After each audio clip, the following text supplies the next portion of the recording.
One of the residents described what happened as a scene right out of Twister, when the roof of her fourth-floor apartment was simply ripped off the building with her inside, and the structure is now deemed uninhabitable, which means that residents are still scrambling to find a new place to live, while also hoping they will be allowed back inside to retrieve at least some of their possessions.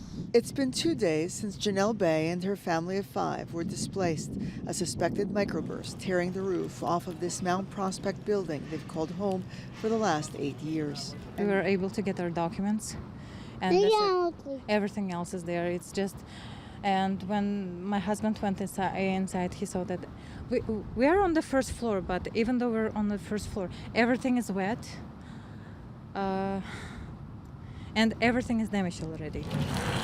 Today, cleanup in and around the 4-story building continues. An army of contractors removing debris from the parking lot, where many of the residents' vehicles sustained heavy damage. Village officials tell us there are 75 units here, and while they're still taking stock of the exact resident count, it is estimated that number is well over 200. All residents will be provided with a social worker. We'll be dividing up caseloads, so they will have a social worker to kind of work with them for long-term recovery. What that recovery looks like will depend on each family.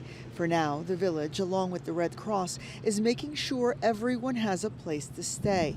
Last night, there were still 5 families at a nearby church that has been set up as a temporary shelter. All of the owners of the properties here were required to have insurance, but some of them were renters. That is the case of Janelle and her family.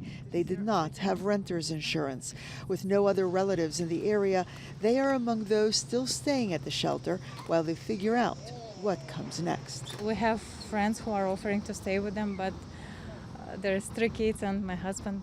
There's just too many people to we wouldn't want to burden anyone. For now, the village is not taking material donations, but they tell us they do have a fund set up for anyone who may want to donate to the displaced. That link can be found on our website at abc7chicago.com.